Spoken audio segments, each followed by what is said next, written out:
Le Sahel se referme sans déclaration officielle par une série de glissements presque invisibles. Ce qui ressemblait à des retraits militaires marque en réalité un déplacement de la pression, passer du centre vers les marges, de la présence vers la contrainte indirecte. Que gagne réellement le citoyen lorsque Ibrahim Traoré maintient le cap sous surveillance constante, sans affrontement ouvert, mais sans concession non plus? Si cette trajectoire tient, l'effet ne s'arrêtera pas au Burkina Faso. Elle reconfigurera la manière dont la souveraineté est tolérée, contenue ou dissuadée bien au-delà du Sahel. Ce qui suit propose une lecture volontairement exigeante de la séquence sahélienne. L'objectif n'est pas de juger les acteurs, ni de célébrer ou de condamner des choix politiques, mais de comprendre ce qui est réellement mis à l'épreuve. Le Sahel n'est pas seulement un théâtre de tensions régionales, il devient un espace de test pour un principe plus large. Jusqu'où une souveraineté peut-elle aller sans autorisation extérieure? L'intérêt pour le lecteur est précis. En suivant cette trajectoire, il devient possible de décoder des mécanismes souvent invisibles: pression périphérique, isolement progressif, conditionnalité implicite. Ces outils ne sont pas propres au Sahel. Ils structurent de plus en plus la gestion des désaccords géopolitiques contemporains. Dans ce cadre, les décisions prises à Ouagadougou, Bamako ou Niamey ne relèvent plus du local. Elles entrent en collision avec des intérêts établis, des habitudes diplomatiques et des équilibres économiques anciens. Ibrahim Traoré se retrouve ainsi au cœur d'un dilemme qui dépasse sa personne: tenir une ligne coûteuse ou réintégrer un ordre présenté comme protecteur. L'enjeu central se résume alors clairement. Il ne s'agit pas seulement de résister, mais de durer suffisamment longtemps pour rendre le choix crédible. Et voici une petite révélation. L'encerclement n'a pas commencé après les expulsions. Il les a précédées. Entre 2020 et 2023, pendant que les transitions militaires s'installaient successivement au Mali, au Burkina Faso, puis au Niger, une architecture périphérique se consolidait déjà, hors champ médiatique. Ce décalage chronologique modifie la lecture dominante des événements. Plutôt qu'une réaction improvisée aux ruptures politiques, les retraits visibles ont servi de signal public à un repositionnement discret. Quitter l'intérieur, renforcer l'extérieur. Là où l'expulsion ne s'applique pas, les options demeurent. Cette logique permet de conserver l'initiative sans assumer le coût politique d'une confrontation directe. Le cadre devient alors plus lisible. D'un côté, des décisions souveraines affirmées au centre, de l'autre, un environnement régional ajusté pour limiter leurs effets: bases déplacées, coopération redéfinie, accords de partage de renseignements élargis, aucun geste n'est présenté comme hostile, tout est formulé en langage de stabilisation et de prévention. Dans ce dispositif, Ibrahim Traoré occupe une place particulière. Il n'est pas seulement un acteur parmi d'autres, mais un indicateur de résistance du système. Sa capacité à maintenir une ligne sans rupture interne devient un test silencieux de l'efficacité de la pression périphérique. Plus le temps passe, plus le pari s'éclaircit. Ce cadrage révèle aussi ce que l'encerclement n'est pas. Il ne s'agit ni d'un blocus formel, ni d'une guerre larvée. La contrainte agit par accumulation. Chaque restriction financière, chaque suspension diplomatique, chaque narration d'illégitimité prise isolément reste contestable. Ensemble, elles produisent un climat d'isolement graduel. L'enjeu réel apparaît alors nettement. Il ne s'agit pas de provoquer une capitulation rapide, mais de créer des conditions où la tension interne ferait le travail. Comprendre cette mécanique permet de dépasser les discours pour lire la stratégie à l'œuvre, là où elle opère réellement. Sur le terrain, les premiers effets de cette stratégie ne prennent pas la forme de ruptures spectaculaires. Ils apparaissent dans des ajustements discrets, souvent techniques, rarement commentés, réaffectation d'officiers, révision de protocoles de copistes de coopération, modification dans les circuits logistiques. Ces micro-déplacements n'attirent pas l'attention, mais ils transforment progressivement l'environnement décisionnel. À Ouagadougou, Bamako et Niamey, les responsables sécuritaires font face à une réalité paradoxale. Les bases étrangères bien visibles ont disparu, mais les mécanismes de surveillance et d'influence demeurent. Ils se déplacent hors du territoire, s'appuient davantage sur des partenaires régionaux et utilisent des instruments moins directement identifiables. L'adversité devient diffuse, sans centre clair. Dans ce contexte, certaines figures jouent un rôle de repère. Ibrahim Traoré s'impose comme l'une d'elles, non par une exposition permanente, mais par la constance de sa posture. Il devient un point de projection pour des attentes contradictoires. À l'intérieur, il symbolise la continuité d'un choix assumé. À l'extérieur, il incarne une hypothèse à tester, voire à invalider avant qu'elle ne fasse école. Les effets immédiats se lisent aussi dans le rythme politique. Chaque décision est scrutée, amplifiée, interprétée. Le moindre ajustement est perçu comme un signal de force ou de faiblesse. Dans un tel climat, l'incertitude devient un facteur de pression en soi. Ce stade révèle un élément central. La souveraineté, sous observation, ne s'effondre pas d'un coup. Elle s'érode ou se renforce par une succession de choix ordinaires. C'est cette accumulation, plus que tout événement isolé, qui détermine la trajectoire réelle. Avant les ruptures, l'ordre sécuritaire au Sahel reposait sur une architecture connue. La présence militaire étrangère structurait les priorités, définissait les marges d'action et conditionnait une large partie des décisions politiques. Après les expulsions, ce cadre n'a pas disparu. Il s'est transformé. La séquence commence précisément là, dans ce passage du visible à l'indirect. L'activation intervient avec les décisions successives. En 2022, le Mali demande le départ des forces françaises. En 2023, le Burkina Faso suit. Puis, après juillet 2023, le Niger acte à son tour la rupture. Ces gestes sont publics, assumés, irréversibles. Ils produisent une image claire, celle d'États qui refusent un modèle hérité. Pour l'opinion intérieure, c'est un moment de bascule symbolique. Le pic, cependant, ne se situe pas à l'intérieur des frontières. Il se déplace immédiatement vers l'environnement régional. Les partenariats de défense se renforcent dans les pays voisins, les centres de formation se multiplient, les accords de coopération sont approfondis. Chaque annonce est formulée en termes techniques, jamais comme une réponse punitive. Le langage reste neutre, presque administratif, tandis que la géographie devient plus contraignante. C'est dans cette phase que la figure d'Ibrahim Traoré prend une dimension particulière. Tant que la rupture reste déclarative, elle peut être absorbée. Mais lorsqu'elle s'inscrit dans la durée, elle devient un précédent. Sa capacité à maintenir le cap transforme une décision nationale en signal régional. La pression ne vise donc pas l'affrontement, mais l'usure progressive de cette continuité. Les répliques suivent rapidement. Les circuits financiers se tendent. Certaines aides sont suspendues, des avoirs gelés, des mécanismes régionaux fermés. Là encore, rien n'est présenté comme une sanction directe. Chaque mesure est justifiée isolément. Ensemble, elles réduisent la marge de manœuvre et rendent chaque choix plus coûteux. Sur le plan interne, la séquence produit un double effet. D'un côté, elle renforce la cohésion autour du discours de souveraineté. De l'autre, elle accélère les attentes. Les populations ne jugent plus sur l'intention, mais sur la capacité à absorber les chocs. Chaque retard devient un argument pour les sceptiques. La phase finale de la séquence est la plus silencieuse. Elle se joue dans les récits. Légitimité contestée à l'international, mise en doute de la viabilité économique, insistance sur les risques sécuritaires. Ces narratifs n'imposent rien seuls, mais ils préparent le terrain. Ils rendent acceptable l'idée que la trajectoire sahélienne serait, à terme, intenable. Ainsi, la séquence complète se lit comme un enchaînement cohérent, rupture visible, repositionnement périphérique, pression cumulative, attente d'une fatigue interne. La souveraineté proclamée entre alors dans sa phase la plus exigeante, non pas celle de l'annonce, mais celle de la durée. Au point de départ, puis très vite, la bascule devient mesurable. Avant les expulsions, la sécurité au Sahel reposait majoritairement sur des missions étrangères présentées comme stabilisatrices. Après, la charge principale est assumée par les États eux-mêmes sous une pression périphérique accrue. Ce passage se lit à travers 3 déplacements quantifiables, même lorsque les chiffres restent volontairement sobres. Premier déplacement, le temps.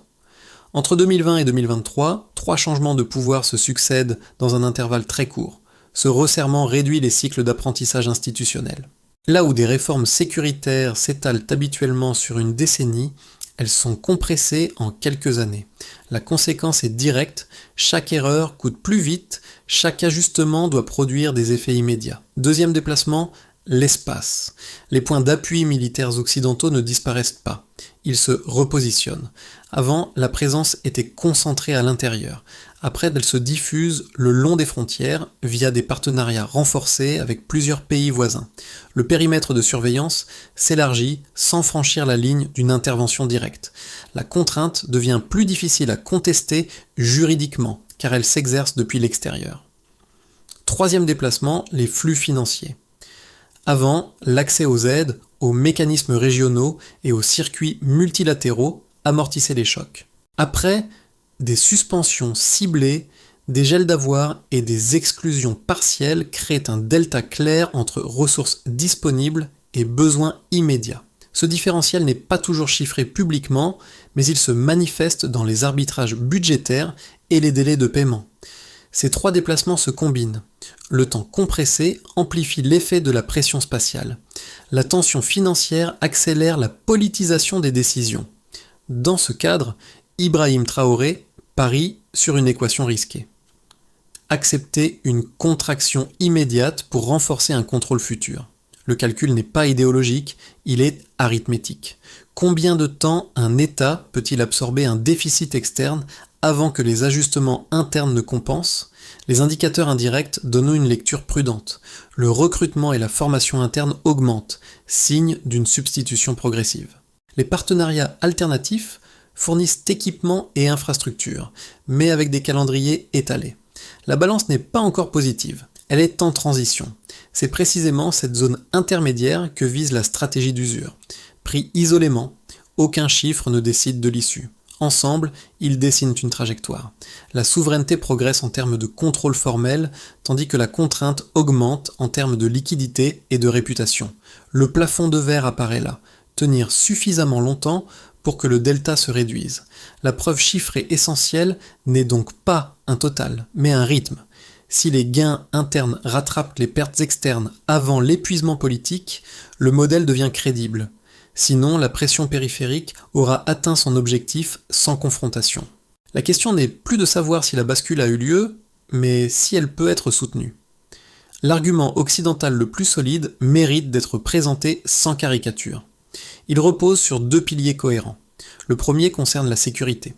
Selon cette lecture, l'affaiblissement de la coopération militaire internationale crée un vide opérationnel. Les groupes armés exploitent les zones grises, franchissent des frontières poreuses et s'adaptent plus vite que des forces nationales encore en reconstruction.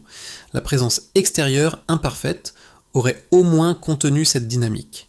Le second pilier est économique. L'isolement progressif, qu'il soit financier ou diplomatique, réduit l'accès aux capitaux, aux marchés et aux instruments de stabilisation.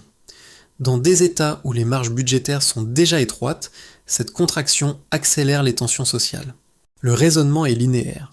Moins de ressources, plus de mécontentement. Plus de mécontentement, plus d'instabilité politique. Pris ensemble, ces arguments forment un cadre rationnel. Ils suggèrent que la souveraineté, dans des contextes fragiles, peut devenir un luxe prématuré. Dans cette optique, la dépendance encadrée serait un moindre mal face au risque de désordre généralisé. L'ordre ancien, même asymétrique, offrirait une prévisibilité que la rupture ne garantit pas. La réponse sahélienne s'articule autour d'un constat empirique. Des années de présence militaire étrangère n'ont pas inversé la tendance sécuritaire. Malgré des moyens considérables, l'insécurité s'est étendue et les États sont restés dépendants. Pour Ibrahim Traoré et ses homologues, poursuivre sur cette voie n'était pas de la prudence, mais une répétition coûteuse. Le contre-argument ne nie pas les risques, il les redistribue. La diversification des partenariats n'élimine pas l'incertitude, elle la transforme. Elle échange une dépendance structurelle contre une exposition transitoire. Le calcul est risqué, mais il est assumé comme tel. Le cœur du débat apparaît alors clairement. Il n'oppose pas sécurité et souveraineté, mais deux manières d'absorber l'incertitude. L'une privilégie la stabilité immédiate sous contrainte, l'autre accepte la volatilité présente pour tenter de modifier l'équilibre à long terme. C'est ce choix, plus que les discours, qui structurent l'affrontement réel. Ce point médian révèle la limite structurelle de la pression périphérique. L'encerclement est conçu pour contenir, pas pour administrer. Il augmente les coûts, ralentit les flux et multiplie les frictions, mais il laisse des interstices opérationnels.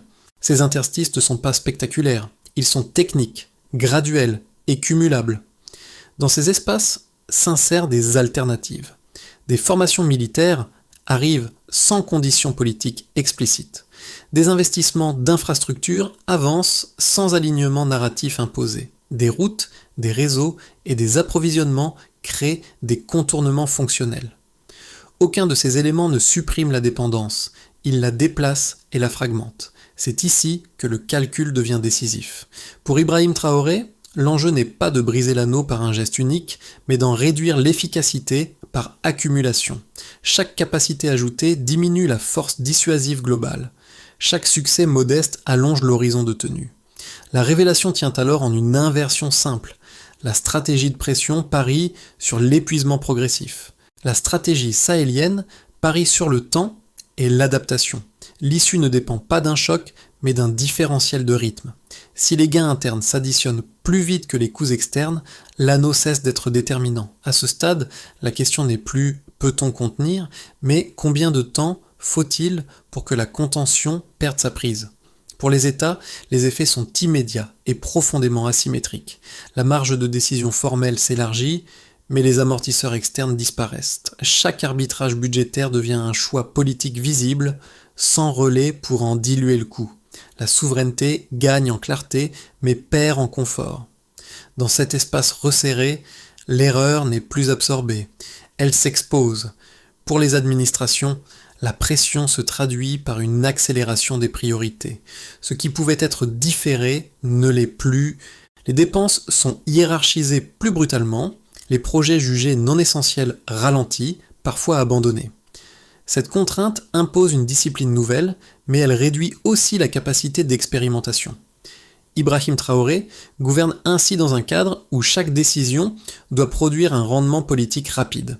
Pour les entreprises, le choc est d'abord celui de l'incertitude. Les contrats miniers et énergétiques sont réexaminés, renégociés, parfois suspendus. Les acteurs habitués à des cadres stables font face à des règles mouvantes. À court terme, l'investissement marque le pas. À moyen terme, un nouvel équilibre devient possible si la stabilité institutionnelle se confirme. Le risque augmente, mais l'asymétrie des accords se réduit. Pour les populations, l'effet est plus ambivalent encore. Le discours de souveraineté nourrit l'adhésion, la fierté et l'espoir d'un changement structurel. Mais les contraintes économiques se manifestent dans le quotidien. Inflation, accès plus difficile à certains biens, lenteur des services, le soutien populaire devient conditionnel, il repose sur la capacité à transformer un symbole politique en amélioration tangible. Pour la région, enfin, la portée dépasse largement les frontières nationales. Le Sahel devient un laboratoire observé avec attention par d'autres capitales africaines. Chaque succès alimente l'idée qu'une alternative est praticable. Chaque difficulté renforce l'argument du retour à l'ordre ancien. C'est ce regard régional qui amplifie l'enjeu de chaque décision locale. Dans cette configuration, Ibrahim Traoré n'incarne pas seulement une trajectoire nationale. Il devient un indicateur collectif. Sa capacité à tenir sous contrainte conditionne la crédibilité d'un modèle plus large. Les conséquences concrètes ne se mesurent donc pas seulement en chiffres, mais en précédents. Et ce sont ces précédents, plus que les discours, qui détermineront ce qui sera tenté ailleurs. Dans un premier scénario, dit de base, la trajectoire actuelle se prolonge sans rupture spectaculaire. La pression extérieure demeure constante, ni allégée, ni intensifiée ouvertement. Les États sahéliens consolident leurs partenariats alternatifs, mais les bénéfices économiques tardent à devenir visibles pour la majorité de la population. La stabilité tient, mais elle reste fragile, dépendante d'un équilibre précaire entre contraintes et attentes. Dans ce cadre, les dirigeants conservent l'initiative politique, mais au prix d'une gestion serrée. Les marges budgétaires restent limitées, les ajustements sociaux délicats, et la communication devient un outil central de maintien du consensus. Ibrahim Traoré continue d'incarner une ligne ferme, sans pouvoir encore démontrer pleinement sa rentabilité matérielle. Dans un deuxième scénario, plus optimiste, certains leviers internes produisent des effets mesurables. La captation des recettes issues des ressources progresse, des projets d'infrastructures ciblés améliore des services essentiels et la coopération régionale réduit certains coûts logistiques. Dans ce cas, la stratégie d'usure perd progressivement de son efficacité car son coût politique augmente pour ceux qui l'exercent. La crédibilité du modèle s'accroît alors rapidement. Les investisseurs non traditionnels gagnent en confiance. Les populations perçoivent des signaux concrets et l'isolement narratif devient plus difficile à maintenir. Ibrahim Traoré s'impose comme preuve que la durée peut transformer un pari risqué en trajectoire viable. Dans un troisième scénario, pessimiste, l'étau financier se resserre davantage, les tensions sociales s'accumulent et des fractures internes apparaissent. La pression périphérique atteint son objectif sans intervention directe. La fragilisation vient de l'intérieur par fatigue économique et désalignement politique.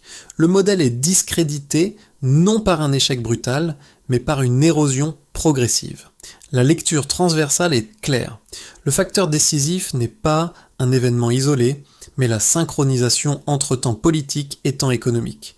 Si les résultats matériels suivent assez vite le discours, la trajectoire se consolide. S'il tarde, l'environnement extérieur décidera à la place des acteurs locaux. C'est dans cet intervalle de 6 à 12 mois que se joue l'essentiel. Pour le public extérieur, le Sahel cesse d'être un espace abstrait. Il devient un cas d'école sur la manière dont la contrainte internationale s'exerce désormais, moins par l'intervention directe, davantage par des leviers périphériques, financiers et narratifs. Comprendre cette mécanique permet de lire autrement d'autres situations où l'influence agit sans déclaration formelle de conflit. Pour les citoyens des pays concernés, l'enjeu est concret et quotidien. La souveraineté proclamée ne se juge plus sur les intentions, mais sur les effets perceptibles.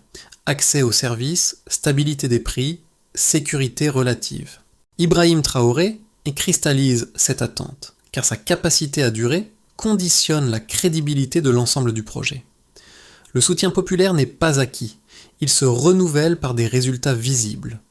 Pour les acteurs économiques régionaux, la séquence sahélienne modifie les anticipations. Elle introduit un degré d'incertitude, mais aussi la possibilité de cadres plus équilibrés à terme. Certains attendent, d'autres s'ajustent, quelques-uns se repositionnent. Le signal envoyé est clair, les règles ne sont plus figées, mais elles peuvent être rediscutées. Pour les observateurs africains enfin, l'expérience du Sahel devient un point de comparaison stratégique. Elle éclaire une question longtemps théorique. Peut-on diversifier ces partenariats sans substituer une dépendance à une autre ? La réponse n'est pas encore stabilisée, mais elle s'écrit sous pression, en temps réel. À ce stade, le public n'est plus un simple spectateur. Il devient interprète d'un précédent en formation. Chaque information nouvelle est évaluée à l'aune de ce test. Et c'est précisément cette attention collective qui donne à la séquence sahélienne une portée dépassant largement ses frontières immédiates. Pour durer, la souveraineté doit quitter le registre symbolique et entrer dans l'opérationnel. La première étape est interne. Il s'agit de sécuriser les fonctions vitales de l'État, recettes, approvisionnement, continuité administrative. Sans cette base, la pression extérieure trouve rapidement des points d'entrée.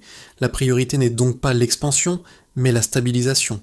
Deuxième étape, la mutualisation régionale effective.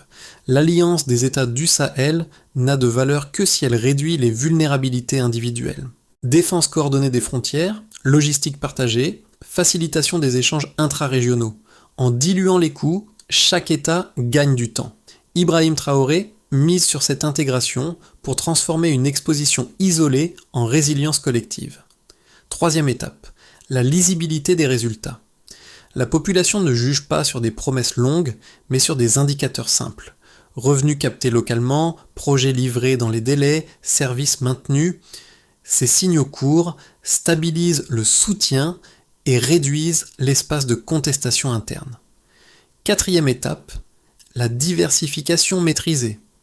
Nouer des partenariats alternatifs sans créer de dépendance exclusive exige des garde-fous.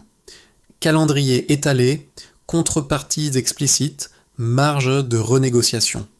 La souveraineté durable n'est pas le refus de toute coopération, mais la capacité à choisir et à ajuster.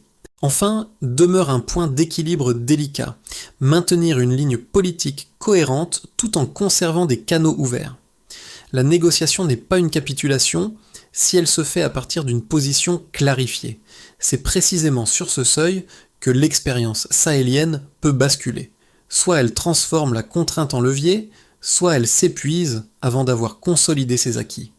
Le récit revient à son point de départ, à cet encerclement discret qui ne faisait pas de bruit mais pesait déjà lourd. Les bases visibles ont disparu, la contrainte, elle, s'est déplacée. Elle est devenue diffuse, périphérique, persistante. Dans cet environnement tendu, la figure d'Ibrahim Traoré s'est installée comme un repère temporel, non par l'éclat, mais par la durée. Son pari n'a rien d'héroïque. Il est méthodique, presque austère. Tenir, ajuster, encaisser. Chaque mois sans rupture majeure transforme une exception fragile en normalité supportable. Chaque décision maintenue sous pression affaiblit l'idée selon laquelle l'usure suffirait à provoquer l'effondrement attendu. Le motif initial se renverse alors. Ce n'est plus seulement le Sahel qui est testé, mais la validité d'une stratégie fondée sur la contrainte indirecte. Si elle échoue, c'est toute une manière d'exercer l'influence qui devra être repensée. Si elle réussit, elle confirmera que la souveraineté peut survivre à l'encerclement. Une phrase s'impose, simple et persistante. La souveraineté ne se proclame pas, elle se tient. C'est cette tenue, plus que les discours, qui décidera si l'expérience sahélienne reste un avertissement ou devient une hypothèse crédible pour d'autres trajectoires. À ce stade, le Sahel n'est plus seulement une région sous tension. Il est devenu un miroir dans lequel se reflètent des questions plus larges sur l'ordre international contemporain. Qui décide des limites de la souveraineté ? À partir de quel moment un choix politique devient-il inacceptable pour l'environnement qui l'entoure ? Ces interrogations dépassent les acteurs sahéliens eux-mêmes. La trajectoire suivie par Ibrahim Traoré et ses homologues n'impose aucune conclusion définitive. Elle oblige simplement à observer sans raccourci. Si la pression périphérique parvient à inverser la dynamique sans intervention directe, elle confirmera l'efficacité d'un modèle discret de contrainte. Si elle échoue, elle signalera que l'ancien mode de gestion des ruptures atteint ses limites. Pour le lecteur, l'enjeu n'est pas de trancher, mais de suivre les signaux. Les décisions prises aujourd'hui au Sahel dessinent des précédents. Ils influenceront la manière dont d'autres États évalueront leur marge de manœuvre demain. C'est cette dimension cumulative qui rend chaque étape significative. La discussion reste ouverte, volontairement. Observer, comparer, questionner. Le Sahel ne fournit pas encore de réponse finale, mais il pose une question que plus personne ne peut ignorer. Jusqu'où la souveraineté est-elle réellement tolérée lorsqu'elle s'exerce sans permission ?